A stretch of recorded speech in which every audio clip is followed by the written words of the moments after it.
Welcome back my YouTube channel MSS education. तो guys कैसे हैं? आशा है कि आप लोग मस्त होंगे। चलिए मैं आज लेके आया हूँ क्लास 12 का हिंदी पुस्तक के पद खंड का पुत्र वियोग जो चैप्टर 7 है। और यह बहुत सोना चैप्टर है। अगर आप लोग इसे अच्छी तरह से अगर पढ़े होंगे तो बहुत मज़ा आया होगा।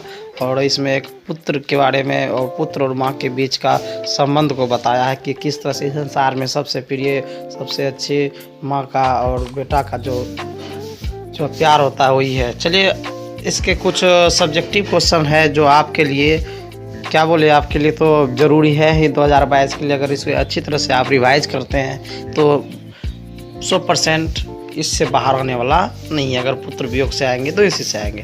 तो शुरू करते हैं। अगर अभी तक हमारे चैनल को सब्सक्राइब नहीं किए तो हमारे चैनल को जल्द से जल्द सब्सक्राइब कीजिए।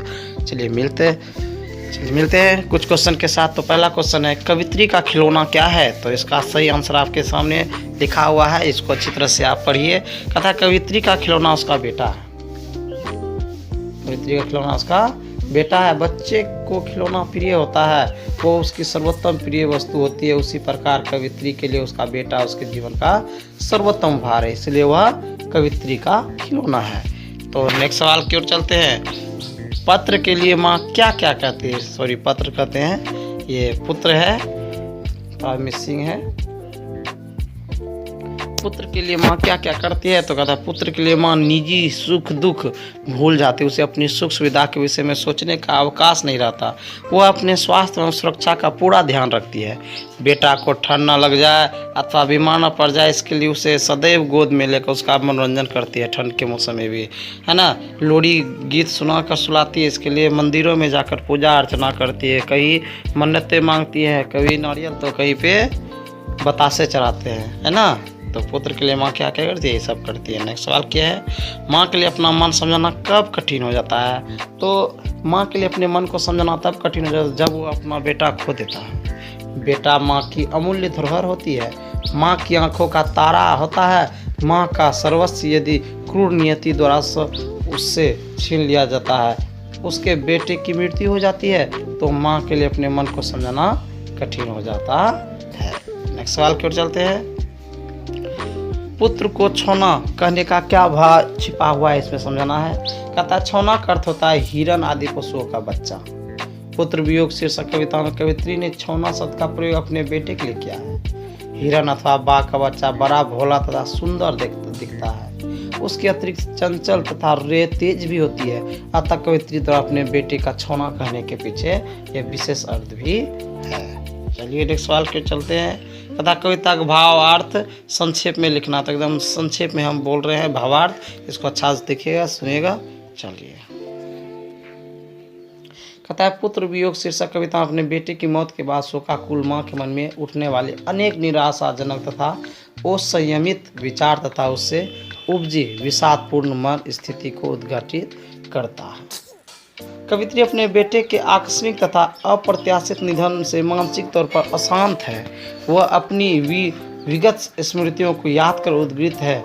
एक माँ के हृदय में उठने वाले झंझावत की वह स्वयं पुत्र भुक्तभोगी है। कविता में कवित्री द्वारा नितांत मनोवैज्ञानिक तथा स्वाभाविक चित्रण किया गया है।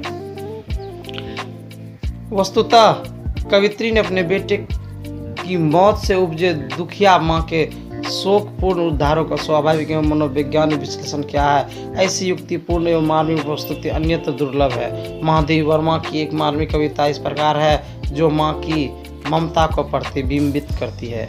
आंचल में है दूध और आंखों में पानी। ये सबसे है, आंखों में है दूध और आंखों में पानी। चलिए नेक्स्ट सवाल की ओर चलते हैं। कहता है इस कविता को पढ़ने का आपके मन पे क्या भाव प्रकट हुआ? कहता है कि पुत्र वियोग कविता कवित्री ने अपने बेटे की मृत्यु तथा उससे उपजे विषाद की व्यक्ति की है। मेरे मन में भी कुछ इसी प्रकार के मनोभावों का आना स्वाभाविक है जिसका किसका हृदय संवेदन से नहीं भर उठेगा। कौन कवित्री के शोकाग्रह की गहराई में गए बिना रहेगा, है ना।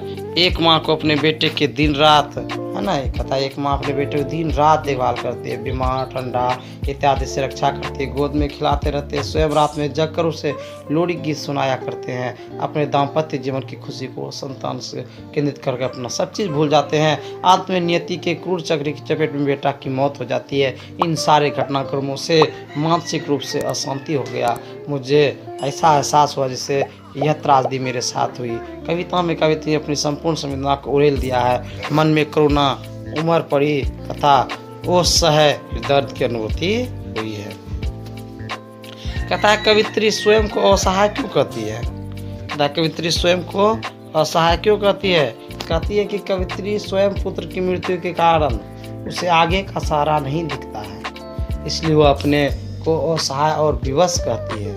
जब उसका पुत्र उसके साथ था तो वह खिलौने की भांति उसी में खोई रहते थे। जिस प्रकार बच्चे माँ अपने बच्चों का तरह तरह से ध्यान रखती है, कहीं उसे सर्दी न लग जाए, कहीं उसे लू न लग जाए, कभी उसे लोरियां गाकर सुनाती, कभी थपकी देकर उसे माँ का मन लगा रहता। परंतु पुत्र के बिछड़ने के बाद साथ ही वह असहाय हो जाती है और केवल अपने वियोग में आंसू बहाने का को विवश हो जाती है।